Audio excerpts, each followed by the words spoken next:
Hello all, welcome to Ambari Cloud YouTube channel. And today I'll be presenting Integrated Icehouses Part 2. It's part of Snowflake migration. Part 3 already uploaded, and I will be uploading Part 1 soon. It's about Snowflake migration to Iceberg. Right? So I will walk through step by step, and then we will discuss the architecture. So before we start, so it's all the documentation and all the work done by the Snowflake, Renew, Tableau, AWS guys. So thank you all. Okay, so what is the objective?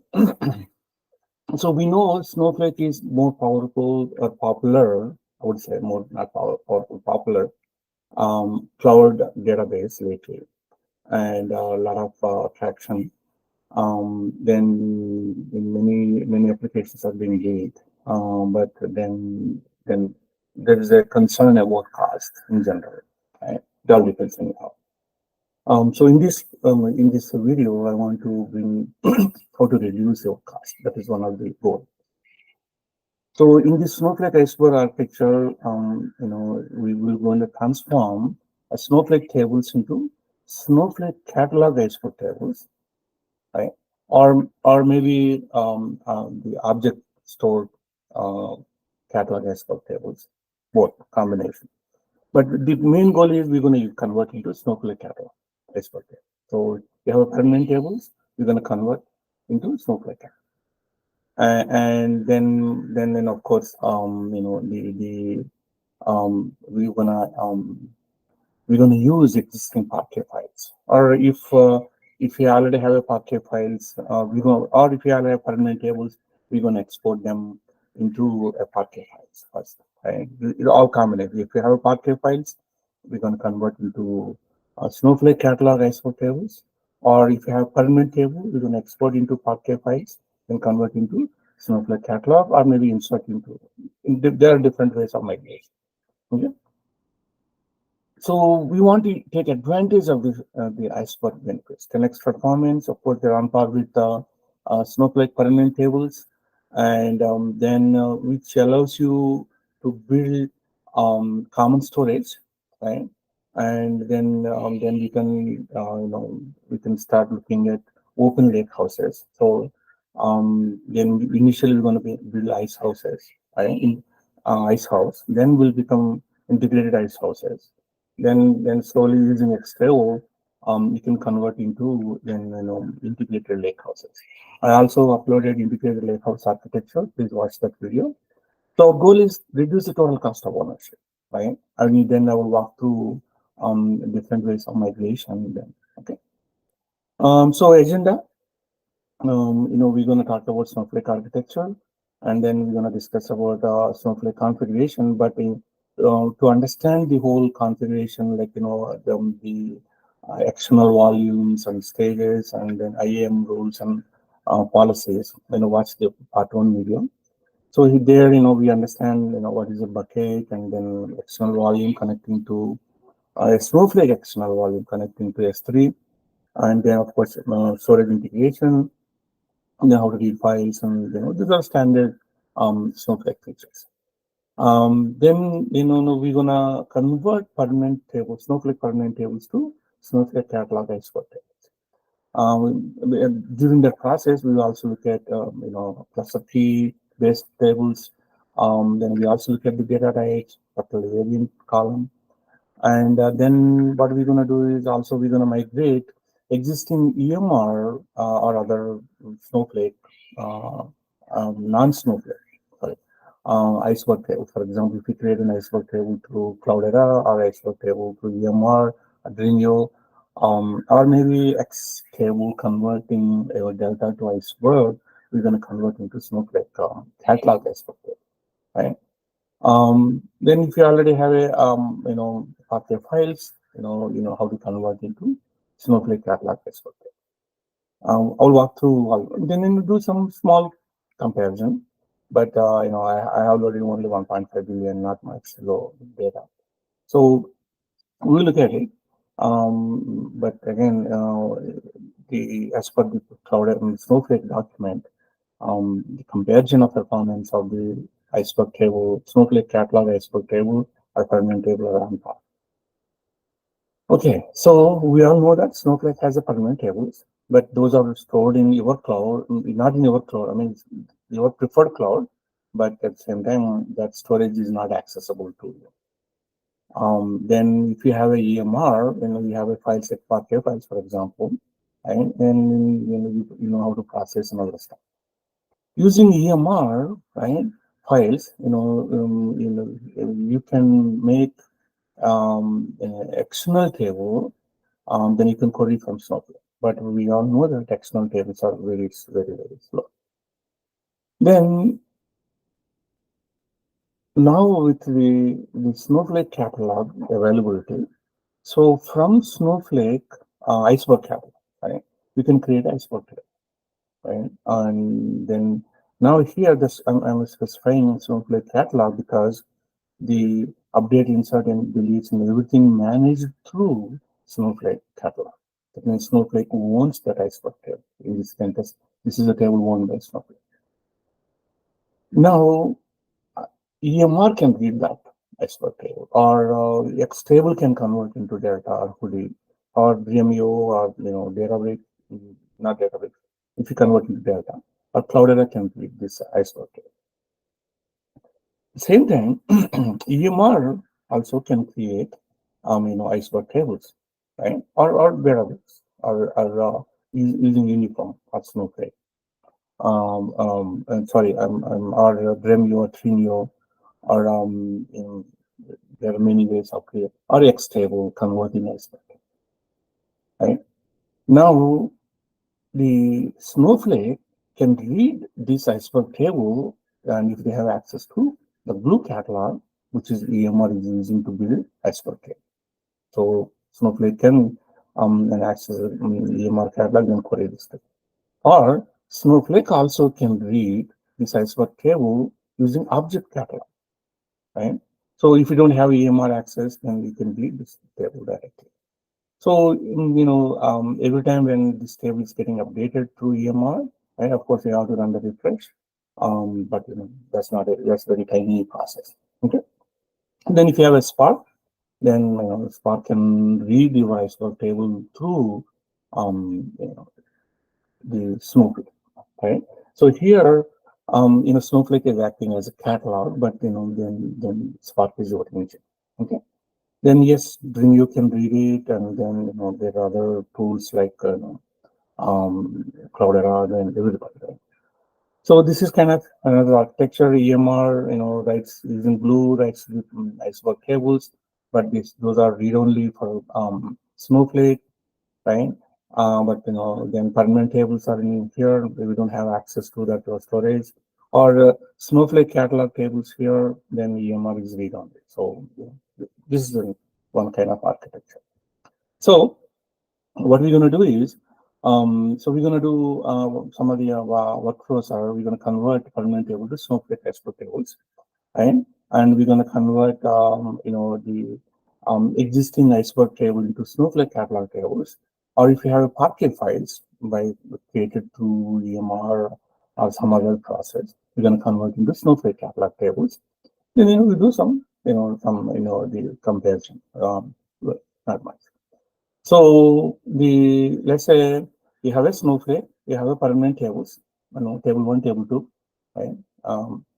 Then you're going to create an Iceberg table, right? So which is a Snowflake catalog Iceberg table, right? Then what we're going to do is we're going to insert into the Iceberg table from permanent table, right?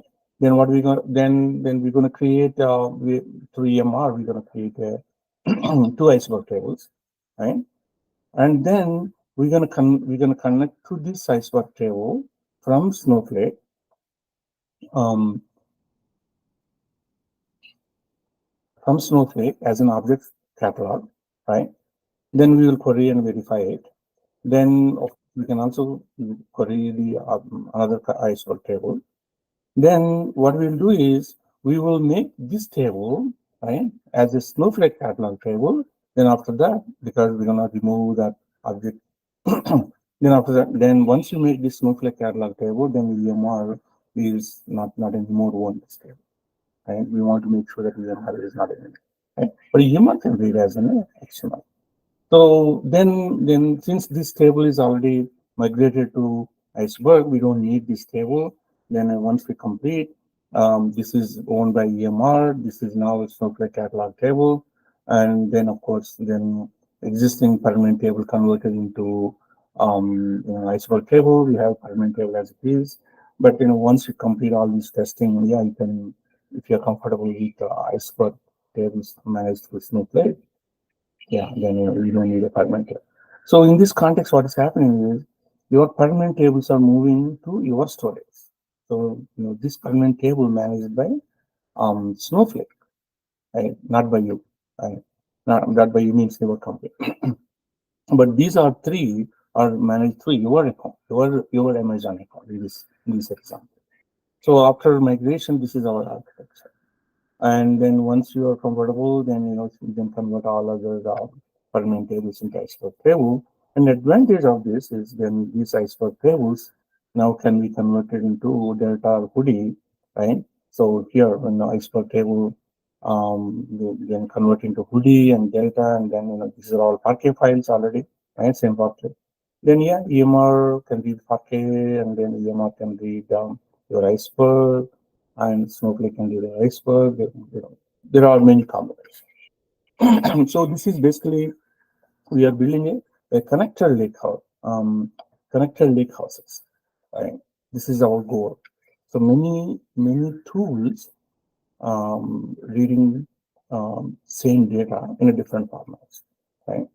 If you have a hoodie introduced, yeah, convert Iceberg to hoodie. Or if you have database introduced, convert your Iceberg to Delta or UV to Delta. Or if you are shutting down any of the two, no matter, don't worry about it because your data is still there on your storage. Okay, this is the integrated lake houses. So basically, initially ice houses, your lake houses, then the next level is going to do integrated lake houses. Okay. Okay. So what we're going to do is we're going to create some permanent tables, right? And one is customer table with cluster key with another variant column, and then then after that, we do some permanent table performance testing on it. Then we're going to create Iceberg tables. Then so basically the customer table become Iceberg one table. And then we have a table from EMR, Iceberg table. We're going to do initially object integration Iceberg table, but then later we convert into Snowflake catalog table. And so we'll watch those step by step. Then yeah, we'll do some performance.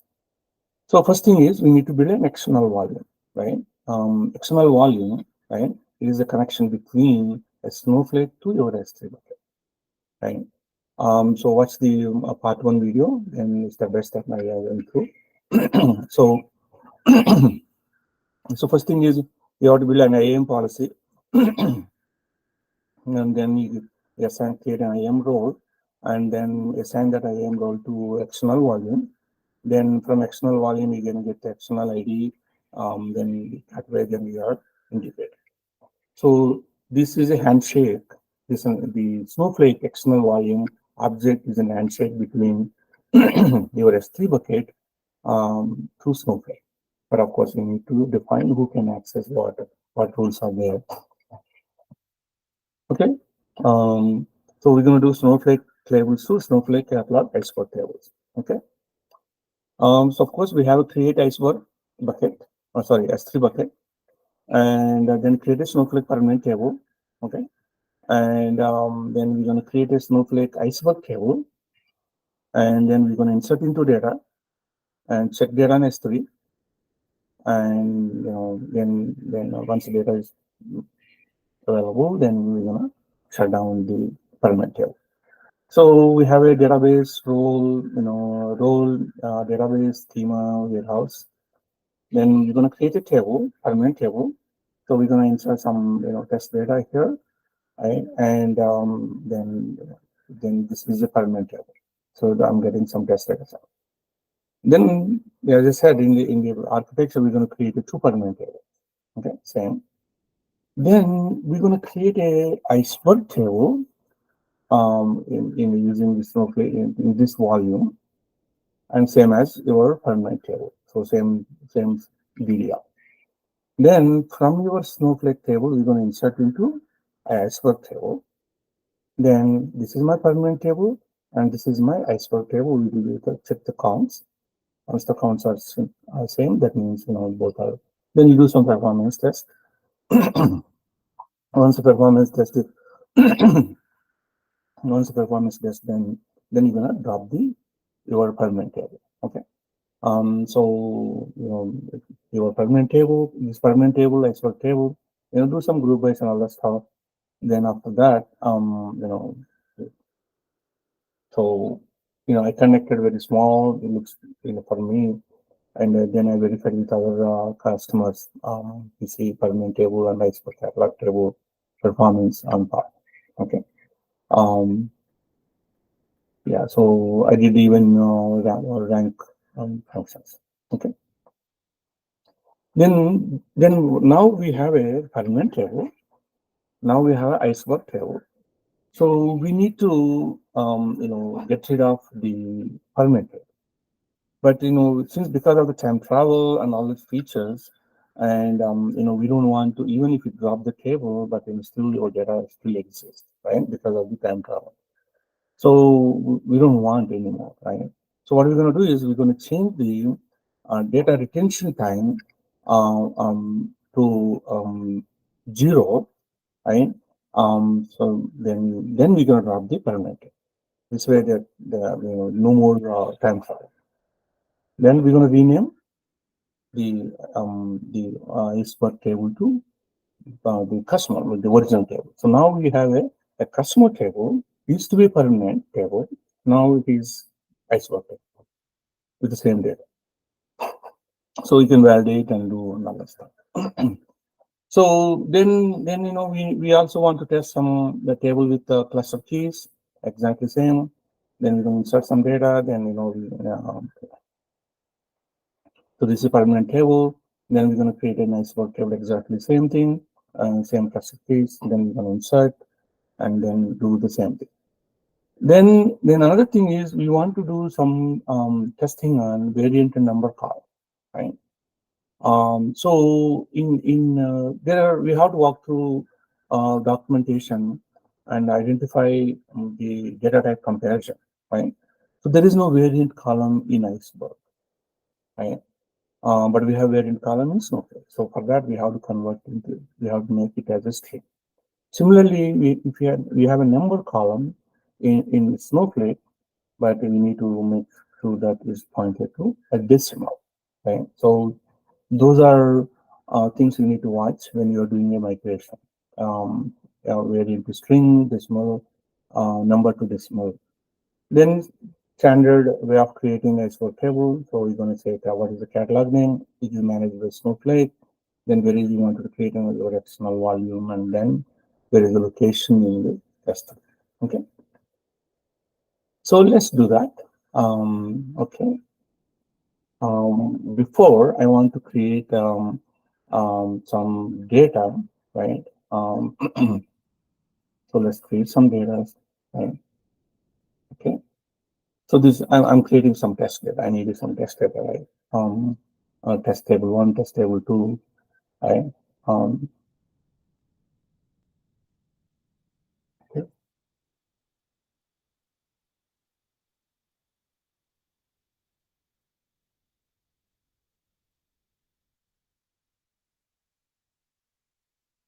So these are, if you look at Snowflake provides DPCH SF1, then there are different test databases.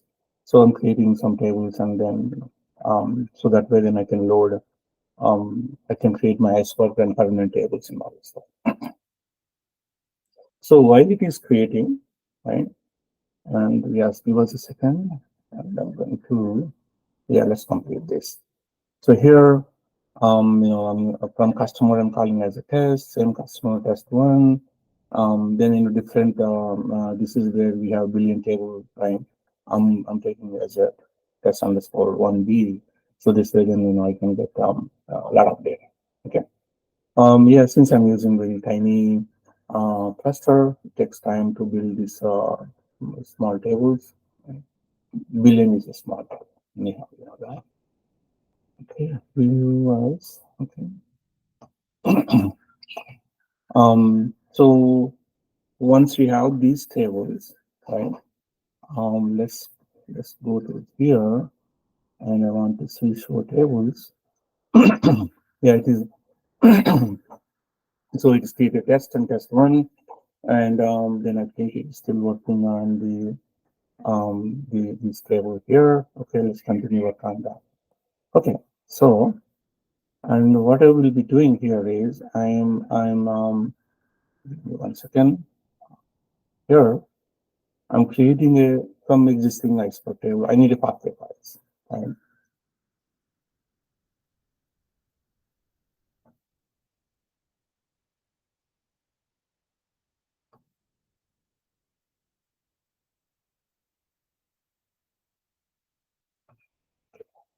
So let's go to my bucket.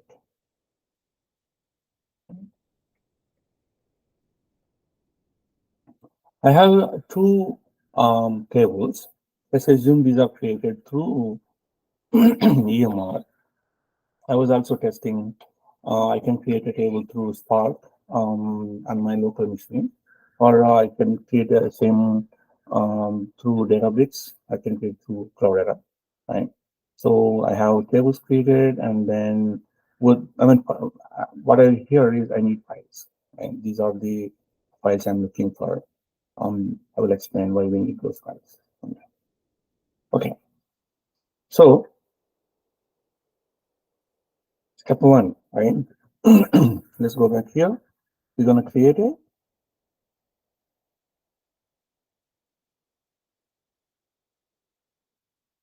permanent, not permanent. Yeah, we're going to create a permanent tables. Okay, let's create a permanent tables. Okay, so this is a permanent table, and I'm going to insert into permanent table. Then I'm going to create one more permanent table.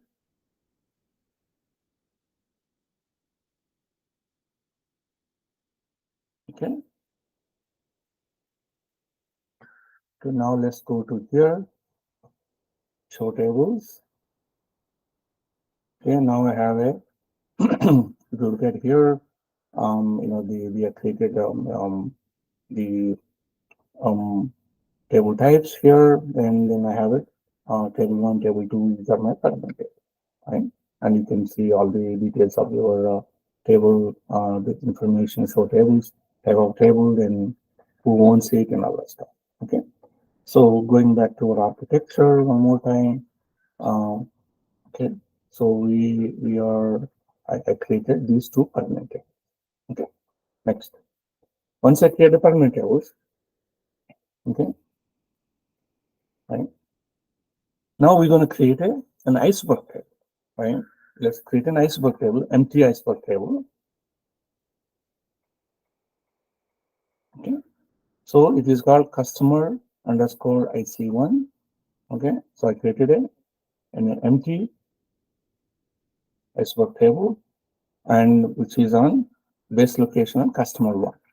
Okay. Base location, customer one. Right. So the table name is customer underscore IC1, which is located on customer one. So since I don't have any data, it's only a metadata. Now let's going to insert into my iceberg table. Okay, so this table data I'm inserting here, or this table data I'm inserting here. Okay, so now I inserted data into my iceberg table. Okay, now let's refresh. Now I have a data. So my customer one directory, which is pointing to, maybe I should have used same the location name and the table name should be the same.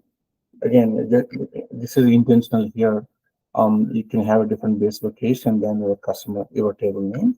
But preferably a best practice, always use your table name as your base location of your S3 bucket. Okay, and so now we created a customer underscore IC1 table. Okay, we created this, and then we inserted data from insert into select star. Again, there are depends on there are many ways you can load the data into this table, but this is because we're converting to permanent table into Iceberg table, we insert into select star. Okay, now I have a permanent table. Okay, now I have Iceberg table. Okay, same. Right. Now I'm going to do some simple count star and all the stuff on my permanent table, right? And 17 and this tiny paper in here. And then I'm going to do the same thing on my Iceberg table, and performance almost on that. Okay. So where we have created Iceberg table, Snowflake catalog, and we inserted data from your permanent table. Then what we're going to do is we're going to change the retention time to 0. That means because if I want to drop, I don't want any more time travel, and then I don't want to have any storage. Then I'm going to drop the table. Once you drop the table, then we're going to alter the table. So I'm going to change the Iceberg table name to my original permanent table name. Now I'm going to do counts. Okay, and now I can insert, right, because it's another table, right? So I'm going to insert again. Okay, now you can run the count. Now we have double. So going back, we create a Iceberg table, Snowflake catalog Iceberg table, exactly equivalent of this table. Of course, we need to make sure the data arrives. Then insert into this table, then change the time tension time, drop this table, rename this table to this table. Okay. Once you do that, then you have this. So finally, this is an Iceberg table. So previously we have a permanent table and then Snowflake catalog table. Now we achieved this one. Okay. So this is how you do migration. Right.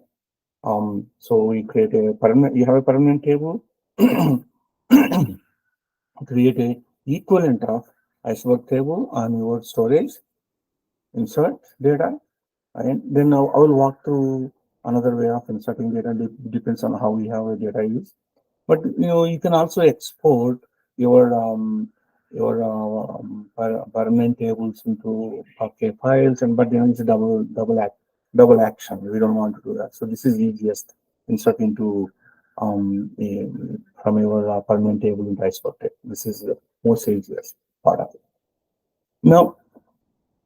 Now I'm going to show a cluster table, right? Cluster key table. So for example, I have a cluster key, and then we're going to create a cluster key table, and it is also permanent table here, right? And then I'm going to create an Iceberg table again. So same as your permanent table, of course. Then this is for Iceberg requirements. So where do you want to store, and then what is the base location? So here I'm using the same table name and the base location same, but you need to define your cluster key, right? So I'm going to create, right? And then after that, I'm going to insert into my Iceberg table, right? And then we can do select count star an Iceberg table. It has 3 rows. Then I can directly insert into my Iceberg table, right? Then let's check the count, right? Now I have 6 rows. Now let's go to our directory structure on S3. Okay, so not here. Now I have ice underscore C table, right? Ice underscore C table. Okay. So as I said, right, it's preferably keep your table name and your directory name. Okay. Now here I'm going to show a variant call, right? And so we're going to create a variant column table. Okay. And okay. I'm going to create a variant column table. Then I'm going to insert some JSON, right? Simple, this is just basically, this is my JSON, I'm pass it to JSON, then I have a date column, and then of course some number column and just variant column. Then I'm going to create an iceberg table. Exactly, you look at it. Only difference is the number become a decimal and variant become string, because there is no variant column in iceberg. There is no number column. So we need to create here. And then after that, I'm going to insert my permanent table into my iceberg table. I'm following the same strategy here, right? And then I'm going to check my counts on. Then I have a if you look at that, because we have a date. Then my variant column as a string, and then a number, right? This amount. Okay. So this is how, right? You're gonna do a conversion, either a simple permanent table, or a cluster table, or a variant column table, or a number column table into Iceberg. So now we are moving our storage from Snowflake to your account of your storage, AWS storage, right? So this storage owned by Snowflake. Now we are moving all the tables to here. Okay. So this is basically a Snowflake to Iceberg migration, and this is how we want to do it. Now let's go to another model.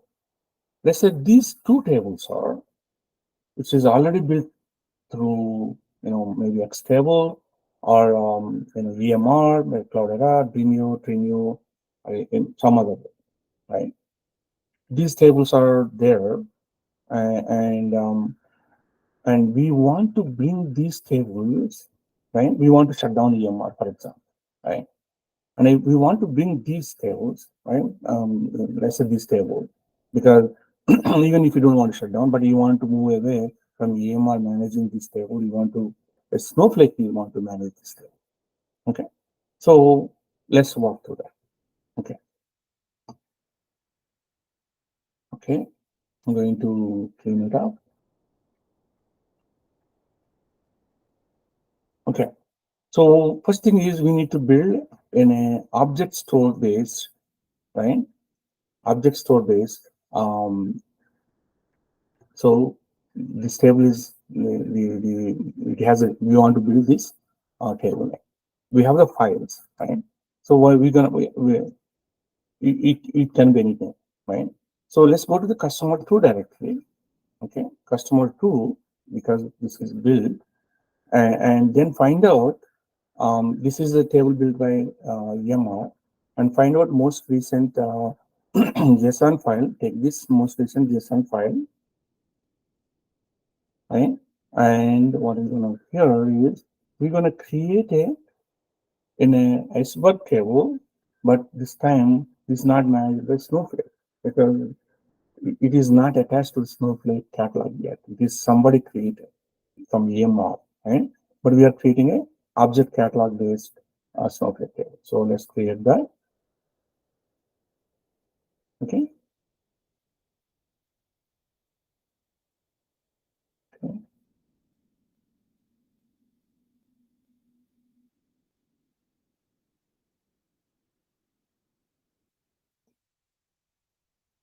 So what is the compilation error? Okay, so that file name is wrong. Okay, customer two. Okay, command C.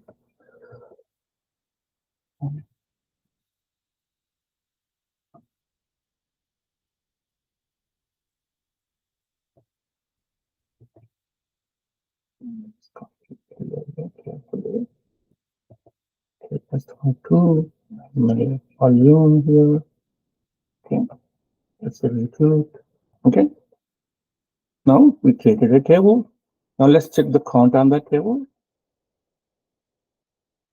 Okay, 15,000. Remember, we create EMR created this table. Now, whenever EMR updates, right, and whenever we inserted data into this table, right? This customer two table here, right?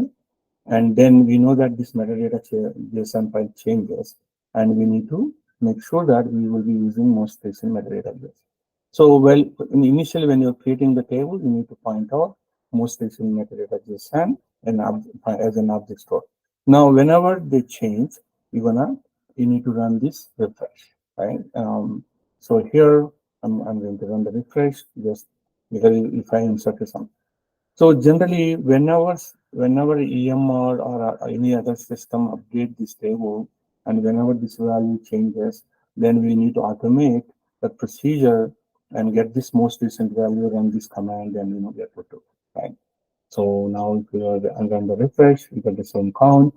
Uh, so now what we did is, so we have a table, customer table 3, right? Okay. Now we have this table, right? So we established this. So this table managed by EMR, but we established the object catalog. Now our goal is, right? We want to make this one as a Snowflake catalog, right? Like this, basically object catalog to Snowflake catalog, right? And then once we establish Snowflake catalog, and we don't want two managers for this guy, we're gonna get rid of. We don't want to do this one. That means basically we have to remove from. We need to tell the EMR thing. Okay, you're not managing this guy, right? Even if they're update, we don't care because those are orphan files. So now, so going forward, right? So initially this table is managed by Snowflake. Then we're going to convert into object catalog, Snowflake catalog. We remove it, and then after that, so let's go to here.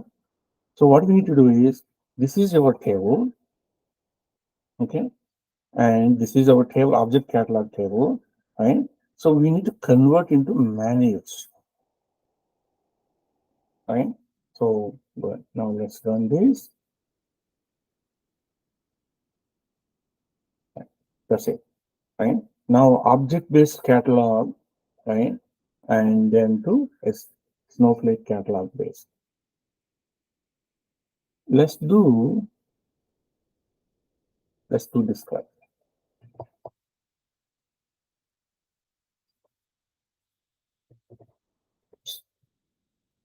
Let's describe this. Okay.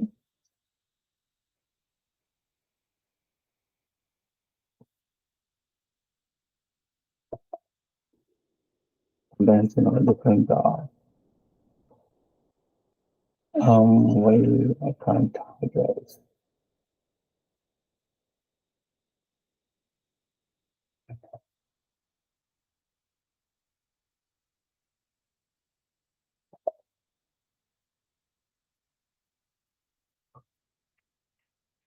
Okay. Now if you do describe level, right? You will see all the mapping, then it's the same, right?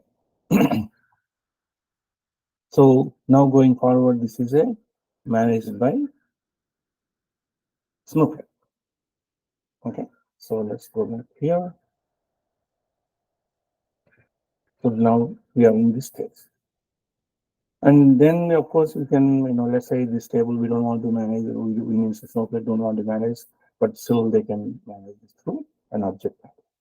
Okay, this is how you manage your changes, right? For example, here this is just a I'm going to use go to customer 3 here.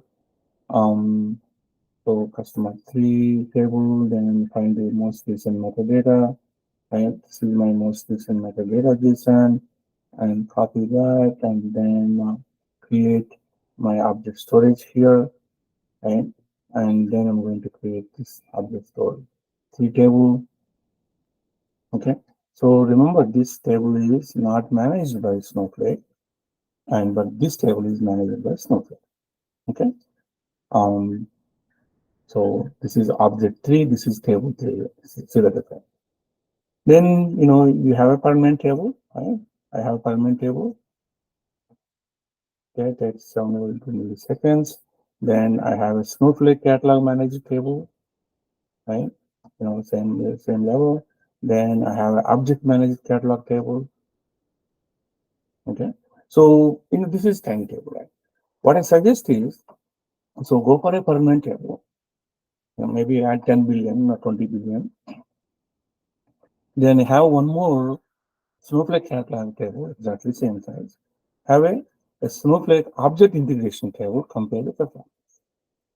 What my observation talking to our clients, and then we see there is not much difference between a permanent table and a Snowflake catalog model. There are some areas you may see performance on the object object integration. Okay, so this is how you you manage your Snowflake Iceberg combination. So eventually, all our permanent tables we can move into an Iceberg table, and then in the downstream maybe some adjustments, particularly the string versus decimal columns, right? But otherwise, you can use your share, your views, and everything. They will work within Snowflake. Okay. So we achieved this. We created this from the table to here. Then we achieved this converted into Snowflake. Right. This is the architecture we're able to manage. Okay. So we converted the customer table, cluster key table, variant table, right? Then we did all the migrations. Okay. Now,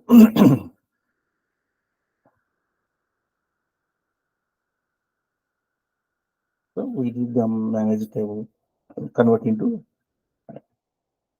okay. And also what we did is we also converted object integration to Snowflake catalog export table, right? So basically you have a object catalog, then this object catalog, then later, okay, this is what we did. Okay, so Snowflake to Snowflake object catalog to, right? So Snowflake. Okay, and we kept this one as is because this is managed by EMI. Okay, this is how we gonna execute it. Now you have Parquet files, and then you want to create a nice bucket. So create an external table. So this is very simple, right? As a Snowflake engineer, you should be aware of how to do that. You're gonna.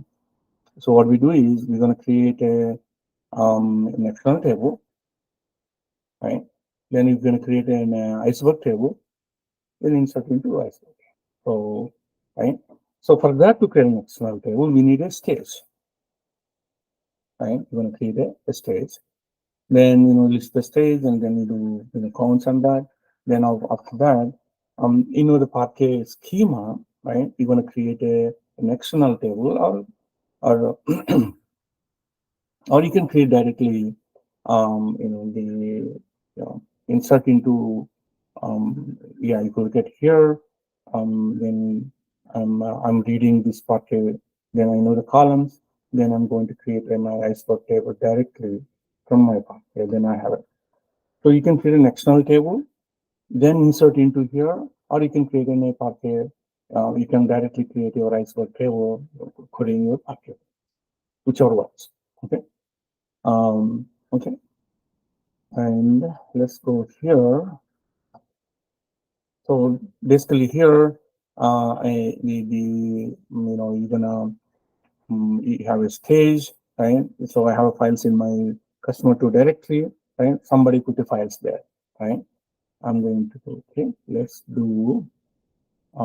check on my stage already created. I don't want to create the stage again. Yes, okay. So these are my files, right? If you go to customer to directory here, customer tool, then I have my files. These are my Parquet files, 3 files. Now look at, I have 3 files, the size and all the stuff in the file. And then, you can do select some coordinate. Now here, I'm creating my Iceberg table, right? And let's just query this one, right? Okay. So I queried my Parquet. Now, not only as querying, I'm going to create my Iceberg directly. So basically here, now here, I'm my Parquet files, I'm creating a Snowflake catalog table directly, right? And my base location is customer parts only. So my Parquet files now converted into, somebody loaded. Then let's say this is useful if somebody do lift and shift, right? Let's say you have an on-prem system, they have a Parquet files, then you want to migrate those to Snowflake as an Iceberg. Copy these Parquet files, put it in the central location, right? So here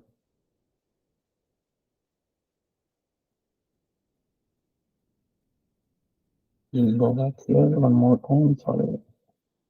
Yeah. So somebody put my Parquet files, right? I'm going to create an Iceberg table.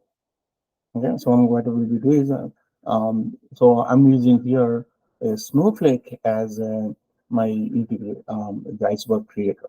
If somebody creates, then you're going to do that. So, but here in this case, I want the Snowflake is managing the Iceberg table.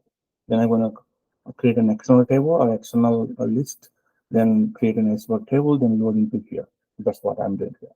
So here I'm creating an external table, then querying my Parquet, then I'm going to load it directly. Okay. So load directly,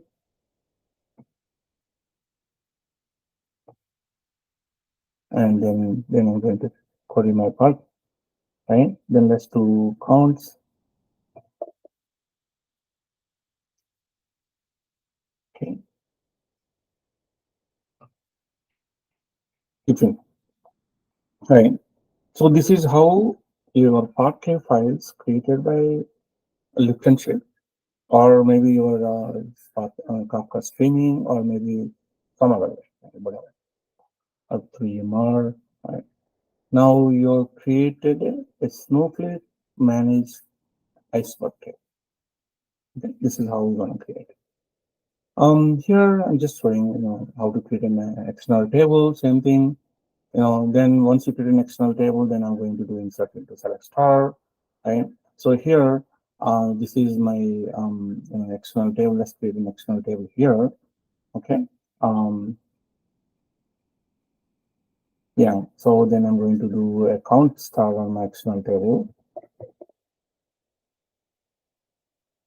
As I said, external tables are slow in generally we don't use external table in a normal fashion. We use for data load and staging. Now here, I'm going to create my Iceberg table, another Iceberg table. Okay. Now I have my external table here. Then I'm doing insert into my select star from my external table.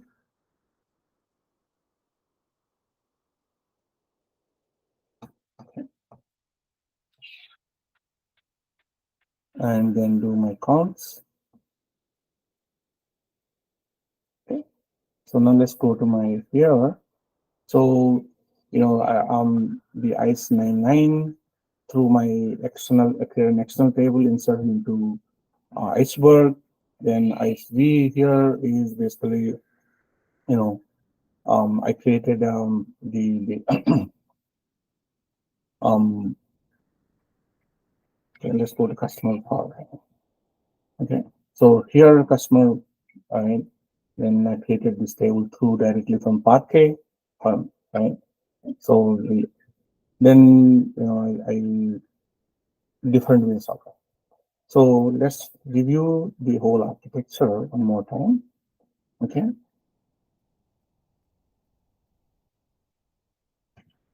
So permanent table converted into Iceberg table. You should create an Iceberg table, insert into. Then you have another EMR table, Iceberg table created by EMR. You're going to convert into an Iceberg Snowflake managed catalog. Then we're going to keep it this one as is. Then I have an external files, right? And then external files, and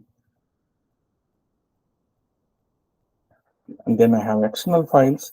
I'm going to create an Iceberg table directly, insert into select star from my Parquet files using states. Or I'm going to create an external table, then I'm going to create an external Iceberg table load into start from my external table. There's no need of creating an external table, right? This approach, there's no need because unnecessarily you are creating too many tables. I prefer this approach, directly loading your Parquet files into your Iceberg table, but whichever matters, right? So this is basically migration strategy if you're a Snowflake to Iceberg, right? Utilizing Iceberg. Um, so if your Snowflake want to manage your catalog, right? Then you have to use Snowflake.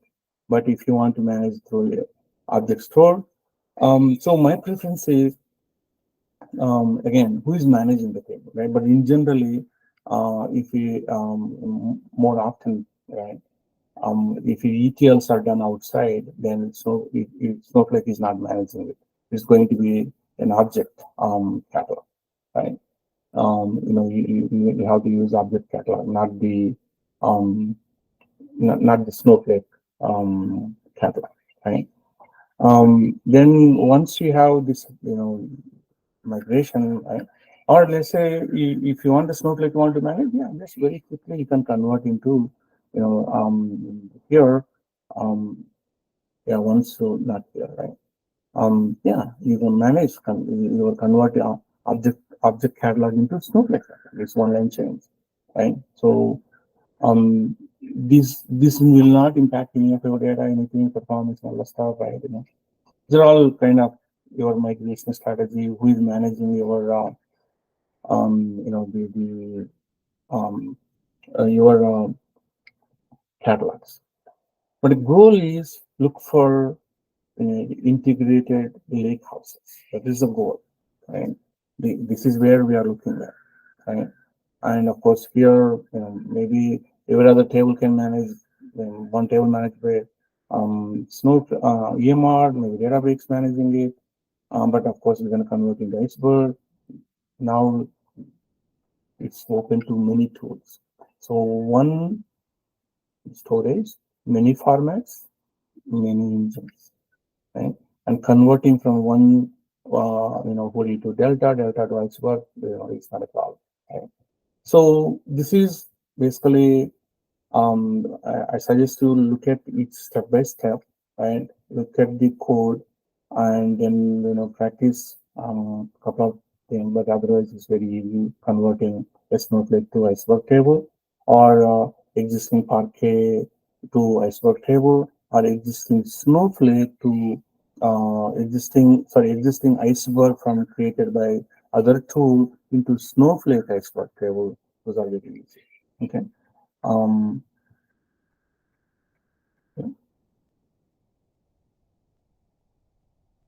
went through all these things. So, careful on when do undo as after dropping a table, creating a table with the same name, creates a new version of the table. We know that, um, you know, um, again, since it's an Iceberg table, you have to use undo Iceberg. If it's permanent table, you don't have to use the Iceberg here. So careful on that. And the same, since Snowflake is managing the retention, then Snowflake is managing the time travel. And but if it is an object store, you don't have you don't have a time travel directly. But if it's Snowflake managed catalog table, you have a time travel. But if you want to time travel an object store, object catalog is for table, then you need to change the metadata JSON, then go back to the previous versions of you have to alter the table. Right? But so a puristic time travel available only through Snowflake if it is a Snowflake catalog managed table. So depends on who is managing and whoever managing it, they can do time travel. Okay. Yeah, I'll be adding more stuff. So reach out to me if you have any questions. Then I will upload the other the architecture. I will walk through how to create an external volume, and then in part one. But definitely, I see some projects, in this mode, migrating to Snowflake. Iceberg catalog, Snowflake integrated Iceberg. Then as that stable becoming more popular, still is incubating, then you will see more and more integrated lake houses. But now we just built the ice house. Then we integrated the ice house to other ice houses. The ice house is nothing but a iceberg and any engine. So Snowflake engine and iceberg is we call ice house, or Snowflake or EMR engine and iceberg is ice house. Now they are together. So because they have common study. Okay. Thanks for watching, and yeah, keep practicing. Any questions, send me an email, and I will help you guys. Thank you.